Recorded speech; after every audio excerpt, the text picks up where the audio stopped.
man. So yeah, in fact, man, and I dropped a little something on the social media pages today. We're looking for interns. We're looking for people who are excited, who want to get involved with two major companies in this brand, Viral Hip Hop News and Hip Hop News Uncensored. Of course, together we have the Uncensored Truth Podcast.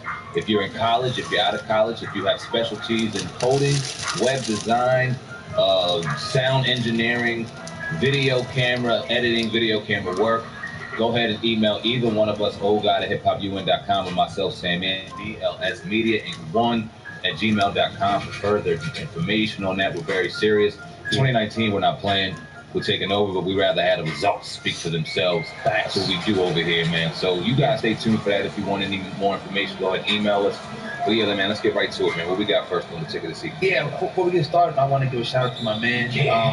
My man C7 Apparel. He sent us the CEO, hats y'all can see right there in the screen. Cash executive order. I'm going to leave his link, for his clothing and apparel company right in the description box right below. So make sure I go show him some love. We appreciate, you for that kind gesture, for sending us, the apparel. Also the little the winter hat. Sam Ant got one as well over there. He sent us. Appreciate that. C7 Apparel.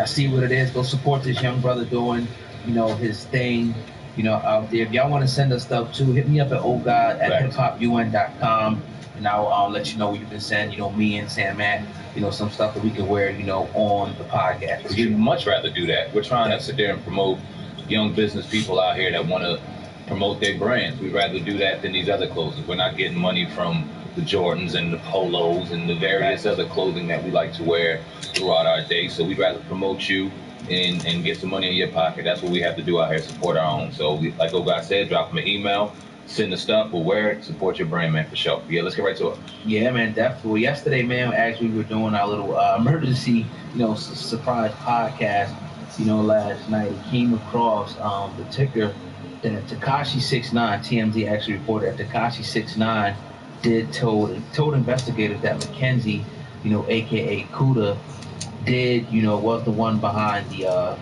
paid $10,000, to shoot Chief Keef. Everybody now is running with this whole narrative that he is a snitch, but now everybody's asking for paperwork at this point, Sam, man. So my question, will first be, as media, first let's start with TMZ. Should we believe that TMZ's source is credible at this, juncture? Because we know TMZ has been wrong a lot of times before with things. A lot of people are now scrutinizing media outlets saying there's no paperwork on 6ix9ine. He didn't really snitch. They trying to get him killed, etc., etc. What do you feel about that, TMZ? When it comes to TMZ and their distribution of content and information in media, and it gets to the masses faster than anything, it comes first usually. Everyone kind of bases their information off of what TMZ just provided. Can't trust everything they hear. I'll give you a prime example. I'm scrolling through Instagram today. Apparently they said that Offset and Cardi B were back together. Cardi B immediately responded, said, y'all lying, I ain't been in Atlanta in forever, blah, blah, blah, blah, blah. Mm-hmm. We can't be naive to the fact and think that they create certain headlines to gain attention. 6ix9ine is going to gain a hell of a lot of attention if somebody in his camp happen to get caught up and indicted and put in jail. They could create a real nice headline, and is it too far-fetched to say that they do so? Yesterday, in reporting the headlines that we heard, we put content to the headline that we heard. By no means or no stretch of the imagination that we call him a snitch or rat. We said it's crazy if he did it. We talked about the fact that a lot of people expected him to do it when he initially went in. There was a saga going on. Do we blame him? We went through everything that we continually went through in the context of this particular topic involving 6ix9ine. Mm-hmm. So yes, you have to be 100% careful in any media that you hear, and you have to break down your own truth and maybe do your own research. But do you necessarily need paperwork? I want you to expound on that, because you were speaking in the pre-production on how basically missed me with the paperwork shit at times. So talk about that. Yeah, I mean, that's one aspect. But we know, for first and foremost, we know that Shotty, and two other people, were indicted. And now what they're pretty much saying is that as soon as the feds got finished talking to him, they got indicted. So that's the reason why they're saying that 6ix9ine snitched. Now, you don't always need paperwork, obviously, to be a snitch. You can tip somebody off and tell them a certain thing and say, oh, I saw, a black BMW 6 Series going this way, so that leads to the capture of. So who knows? I mean, it could have been a text message, could have been a phone call. We seen they had the evidence, with him supposedly the hit on the guy, I think Tadu, who Chief keeps cutting. They had that, so they had a lot of stuff they said on wiretap. So, whatever the case may be, it looks like that is going to be a downhill effect from here, and that this brother may be. It's not confirmed. Maybe just telling on everybody. Who knows at this point? You know what I mean? But I do, in his defense, because we're thorough over here, I want to play with his lawyer. Lance Lazario actually left a statement late yesterday that made his way through the media. So I want to play that and hear what he actually had to say, about the accusation of his client 6ix9ine snitching. Alert workers checking in. It is cold and windy in New York, boy. Checking on the 6ix9ine case. TMZ reporting that 3 people have been arrested in the shooting of Chief Keef, and that the person who cooperated with the government, the person who gave the information leading to those arrests, is Tekashi 69. They're calling 6ix9ine a snitch. Listen, I don't believe that report for not 1 second. Don't believe everything you read on the internet. It doesn't make any sense. Shit don't add up. The feds, the theory is that 6ix9ine is the ringleader, right? That's why they brought the RICO charges against him. That he's the ringleader. They're saying that he ordered the hit. Now, the person who orders the hit, he's not the guy who gets the deal. You don't get to make a deal like that, all right? If anything, the shooter gets the deal. You don't make a deal with the kingpin. That doesn't make any sense. So if their theory is he's the guy who ordered the hit and now they're giving him a deal, that doesn't make the feds look good. So I don't believe it. That don't add up. Don't believe everything you read on the internet. Stay tuned. The case is definitely getting interesting, though. Yeah, this dude, man, dude is really, to me, in my opinion, silly. For some of the things that, he's saying. And we've seen plenty of kingpins who snitch. Plenty of kingpins who cooperated, with authority. So that doesn't mean anything like that. But I think that, of course, we don't know 100% if he did. But right now, it's starting to look like that. All of a sudden now, all these dudes that you was running with now, dudes are starting to get, more and more charges put on them from shootings and different things like that. I don't know how they find out all this stuff, man. Well, first off, let me respond to that clown that we just heard, man, and I've called him a clown throughout. Anytime he gets on social media and talks, I call him a clown. Now, first off, am I ignorant to say, how the fuck how are you guessing? You don't know that aren't you his lawyer? That's a good, what? Yeah. Who are you? Or are you just a commentator for this whole situation? You have no fucking idea. You just out here talking. Who are you? Mm-hmm. You need to put your credentials up here, please, because you sound stupid every time you talk to 6ix9ine. Either you know or you don't, being a part of his legal team, what happened. And in any event, shut the fuck up, because it's nobody's business out here on social media if you're sitting here trying to get this man out of jail. What are you talking on social media for? Right. Like reckless, like you sitting here like a fan. Mm-hmm. It's crazy. In regards to 6ix9ine, I said it on the podcast yesterday how this is a crazy situation, this is wild, but I never said that I think 6ix9ine told. There's a lot of speculation going on whether it was shoddy. You said that you heard numerous things on YouTube. We heard numerous things. I'm not putting blame on anybody right now, because it's all real odd to me how information is being disseminated. Mm-hmm. Now, we're seeing people getting caught up. We're seeing people get grabbed, absolutely. But that's all we know, is that we see people getting caught up, people getting grabbed. There's multiple people in jail right now. There's multiple people sitting behind bars. We don't know what them feds are doing in interrogation talking. We don't know what kind of numbers are being thrown. Mm-hmm. We really don't know. So before we jump to any real conclusion, and I'm not saying you are, we're off the top like anybody else, mm-hmm. but we're going to give it a 360-degree turn to it. We just got to, I want to wait and see more before I sit there and go, he's a rat, he's a snitch. Because that's the easy way to go right now. Mm-hmm. Yeah, he did it. But until we really know, and I don't know if that even has to come with paperwork. I don't know. I mean, most people, say you need paperwork, and somebody actually, said, look, I identified this person as, the person who did it. I admitted it, that they did it.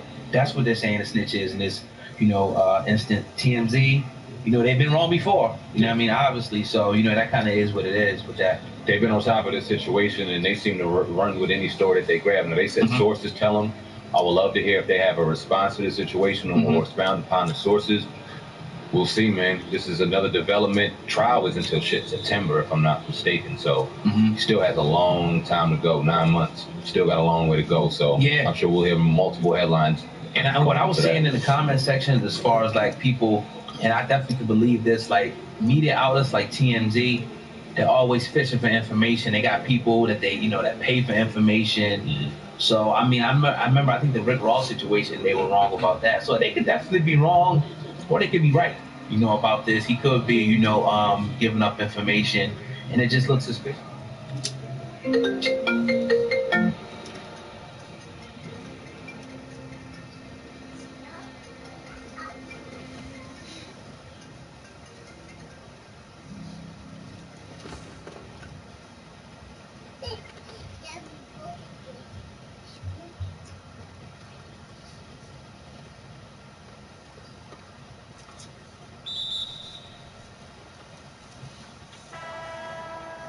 It's the guys you were running with. Now 3 of them are going down after the feds had a conversation with. It just looks funny. That's what people people coming to at this point. But in due time, the information will be made readily available. We have a job to do in providing information, whether that be popular to some people or not. We're going to go ahead and be objective about the situation. We heard what happened, whether it be true or not. We're going to provide context to it. We're not going to jump to conclusions. We're not going to jump and try to steer a narrative. We're going to remain objective to the context, but we are going to provide it. That's what we got to do here. Yes, sir. Yes, sir. But you're tuned into the Uncensored Truth podcast with your brother, Old God and Sam. And going in today on this Thursday afternoon. If you're listening on YouTube, do me a favor, go ahead and hit that like button and make sure that you share this video. All right, man, I'm going to talk about this next one right here. Diddy, left an interesting, powerful statement on his Instagram the other day. I want to play this clip and then talk about, what Diddy said right here. Not a long clip, so here we go. Oh. Do what has to be done to make a difference. And that definitely starts with economic inclusion. It starts with the money. We control what's hot out here. We are fashion. We are music. We are sports. We are lifestyle. We are the story. We the shit. We don't own no shit. It's gonna take us supporting each other in any way possible. It ain't even as hard. We the originals, baby. We had all this thing built, figured out, and somewhere we got lost. Now it's time for us to turn back into our majesticness. All right, so that's Diddy, sitting there. I wish I had more, of that. I hate those little small clips like that, but he was on to something, they're obviously saying all the right things. Yeah, I can agree. I don't want to really be critical, of Diddy in this particular one. Maybe as rap in general, we can talk about that, but I think, at least saying all the right things. And Diddy's, he's done a lot of things as far as his business, made a lot of strides. As far as for the community, that's another question. But what do you think about Diddy's statement, saying that we really need to, own more things? I think the initial reasoning in him speaking on it was whole Jussie Smollett situation. We all know what happened to him, or allegedly happened to him. Shit, we don't know.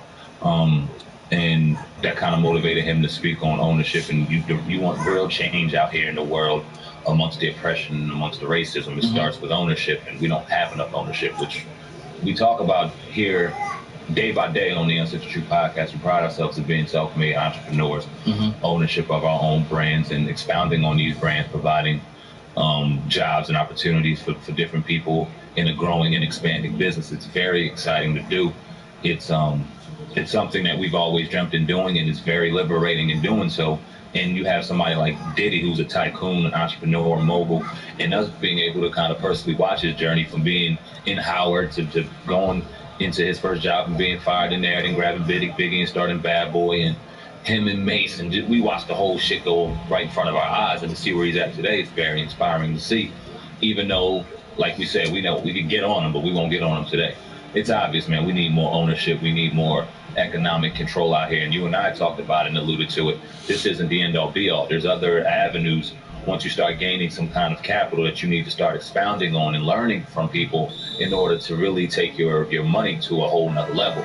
I was hearing a lot of great business conversations today, just listening throughout my day. And a lot of people were talking about you hear real estate, you hear buying back into your community, various avenues and various ways to expound on your capital, but also help the people around you and provide back into that. And it's just all inspiring. And this is what Diddy's original and overall premise, I believe, is saying. It starts with a plan. We have to educate ourselves. We got to get savvy when it comes to real estate, savvy when it comes to accounting, savvy when it comes to taxes, so that we have a plan to really start in taking over for our own, because it's not as difficult as people think. It just involves real, just detailed work. But what do you say to the people, though, who are going to sit back? Because Diddy always gets the criticism, and he's been one of the, like, the moguls where you had, like, a laundry list of, artists that Diddy plain ripped them off. What do you say to that? That criticism that comes, because it's easy for us to say that after we done, stole and ripped everybody off. Not to say that he did it. Those are the accusations that's out there. And we see all these, different rappers that attach themselves, to different liquor brands, Ciroc, that, it's a business, we understand, but ultimately, how is this benefiting people? You know what I mean? But Diddy. And it's, you get drunk and stuff like that, but you got to drink responsibly, and nobody's forcing you to drink. But ultimately, what I'm getting at is, like, people can talk and say anything, but what are they really doing? With what they have, you know what I'm saying? But Diddy also has a charter school in New York, yeah, which is more than other people got. Yeah, by charter school, were you damn near billionaire? This is I'm not putting anything on it. I'm just saying he's doing more than others right now. No, I completely agree with you. When it comes to him probably taking a lot of people for their money in the music industry, you got to chalk that up to the evils and devils in the music industry. But what I will say is there needs to be more diversity in Revolt TV. There needs to be a lot more of us influencing within Revolt TV. Now, you say we need ownership, we need economic ownership. That starts with the ground up. We're talking about getting interns. Mm-hmm. You get a solid body of interns and you build them up into getting into real great positions, and then you put them in executive positions and put them in a situation where they can go and expound that and put their people in position, and and you just build something. Mm-hmm. When you look at a Revolt TV, the idea is phenomenal. It's something that could really take over and revolutionize. They had the show, which I forgot already now because they poorly marketed that one with Joe Budden and Remy Ma. Yeah. And that was really about it. And we gave criticism to Revolt before, but then you look at the CEO of Revolt, a woman who has been criticized for being scared of black women, being just, what is the word I'm looking for, being intimidated by black women. And then you look at the diversity that goes through Revolt. It's not a lot. That's a lot of the criticism. They're not up to the ideals. This is where Diddy needs to control, because media is what controls the masses. Thank you. It's what controls the masses. So you want some change?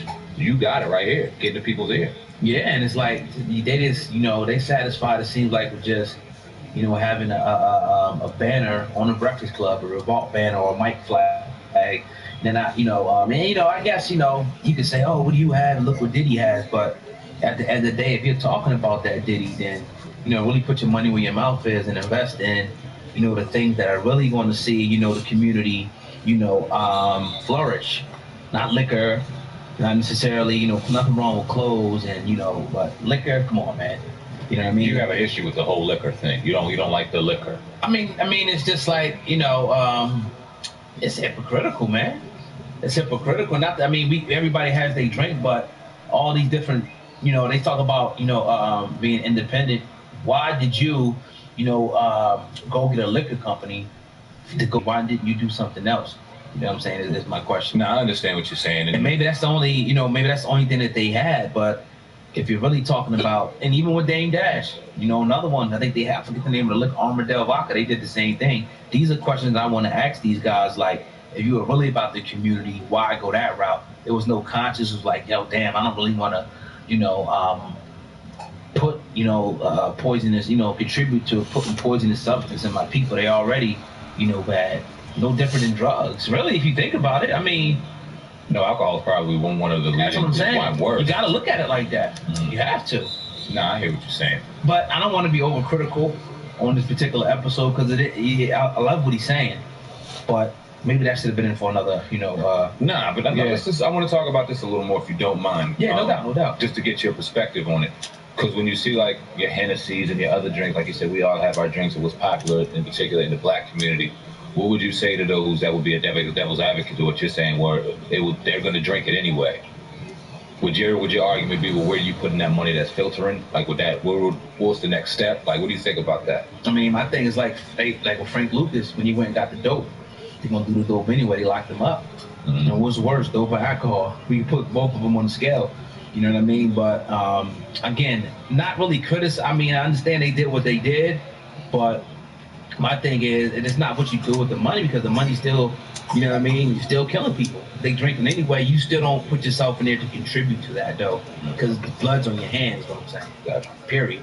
You know what I mean? Maybe, you know, people can say that it's overcritical, but it just is what it is. Molly. Me, I would have a hard time, you know, investing in the liquor company. What you doing? I just would. I don't care how much money. I just wouldn't. That's something I wouldn't really be a part of. You know what I mean? We have to ask them.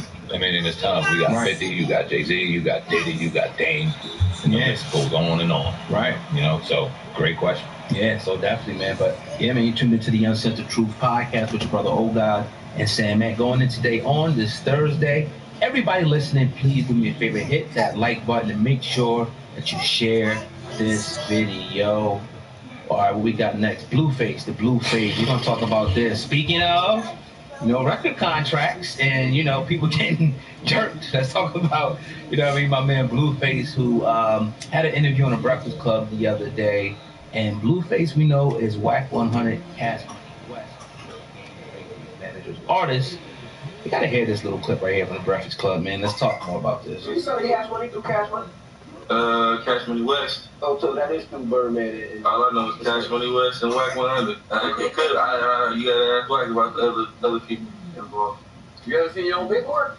Nah, I seen it, but Whack showed me. I ain't see the, you know, I signed Cash Money West. I don't really know about all the. So Whack will run this Cash Money West. Exactly. Okay. It's gonna be alright. It'll be good. I think he'll be fine. Great. It's early. It's still early though. Sam, man, what do you think about that? Sam, man, what do you think about that? What do you think about, you know, him not really? Just what you think about that, man? All right, so it's going to be a lot of people clowning this kid right now, and a lot of people that's joking on him right now, because obviously he's in a situation where he's in some deep shit. And I'm not going to do that right now. I feel for this kid. He's 22 years old. He's born in 1997. Got a crazy buzz, real popular, about to feel like he's changing his life, getting jewelry, getting this, getting that. And now, little does he know, he's in a situation where he's getting robbed of millions and millions of dollars. And it's just the name of the game called the music industry. Whack 100, I don't give a fuck what he told you. He is not holier than thou. He is taking your bread. I don't need to see the contract. I don't need to see the paperwork. If this is your first initial contract in the music industry and you're walking in with an industry level contract, you get janked. And you're probably getting janked in touring. You're probably getting janked in your music. And you're going to come, it might be a year or two from now, where you're going to be complaining about not getting. It's overcritical, but it just is what it is. Me, I would have a hard time, you know, investing in the liquor company. I just would. I don't care how much money. I just wouldn't. That's something I wouldn't want to really be a part of. You know what I mean? We have to ask them. I mean, in this time, we got 50, you got Jay-Z, you got Diddy, you got Dame. And the list goes on and on. Right. You know, so great question. Yeah, so definitely, man. But yeah, man, you tuned into the Uncensored Truth podcast with your brother Old God and Sam, man. Going in today on this Thursday. Everybody listening, please do me a favor. Hit that like button and make sure that you share this video. All right, what we got next? Blueface, the Blueface. We're going to talk about this. Speaking of, you know, record contracts and, you know, people getting jerked. Let's talk about, you know what I mean, my man Blueface, who had an interview on the Breakfast Club the other day. And Blueface, we know, is Whack 100 Cash Money West, who was the Game and Ray J's managers, artist. You got to hear this little clip right here from the Breakfast Club, man. Let's talk more about this. You saw the Cash Money through Cash Money? Cash Money West. Oh, so that is through Birdman. All I know is Cash Money West and Whack 100. You gotta ask Whack about the other people involved. You ever seen your own paperwork? Nah, I seen it, but Whack showed me. I ain't see the, you know, I signed Cash Money West. I don't really know about all the. So Whack will run this Cash Money West. Exactly. Okay. It's gonna be alright. It'll be good. I think he'll be fine. Great. It's early. It's still early though. Sam, man, what do you think about that? Sam, man, what do you think about that? What do you think about, you know, him not really? This is what you think about that, man. All right, so it's going to be a lot of people clowning this kid right now, and a lot of people that's joking on him right now, because obviously he's in a situation where he's in some deep shit, and I'm not going to do that right now. I feel for this kid. He's 22 years old. He's born in 1997. Got a crazy buzz, real popular, about to feel like he's changing his life, getting jewelry, getting this, getting that. And now, little does he know, he's in a situation where he's getting robbed of millions and millions of dollars. And it's just the name of the game called the music industry. Whack 100, I don't give a fuck what he told you. He is not holier than thou. He is taking your bread. I don't need to see the contract. I don't need to see the paperwork. If this is your first initial contract in the music industry and you're walking in with an industry level contract, you get janked. And you're probably getting janked in touring. You're probably getting janked in your music. And you're going to come, it might be a year or two from now, where you're going to be complaining about not getting your money. Where's your bread? Meanwhile, we're going to see you with the jewelry. We're going to see you with the money. We're going to see you with the cars. All of that being leased out, all of that being rented. And in a couple years, it's going to be like, where's this kid going that has a real good buzz, whether you like him or not, the style is weird as fuck. He's getting a buzz. And I just feel for a kid like this at 22 because I wasn't this kid to a certain degree, but I was that 22-year-old who just knowing that my talent thinking that my talent would supersede the business, not understanding that the business always has to come first. Yeah. It's painful to see. Yeah, it's sad. It's definitely sad, you know. And you know, it's like with a business, you look at his reputation.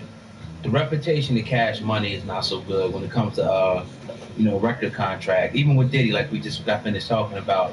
So I don't understand why people still continue. Not to say anything against Whack 100. You know what I mean? That's a different, you know, extension of, you know, Cash Money, which is I think Cash Money West. So yeah, it's he's young, man. He's young. I don't think, you know, personally, I don't think Wax, you know, you said that's the business. I don't think Wax, you know, was setting him up for failure. I think that Wax wants the best for him. But like you said, the business is the business.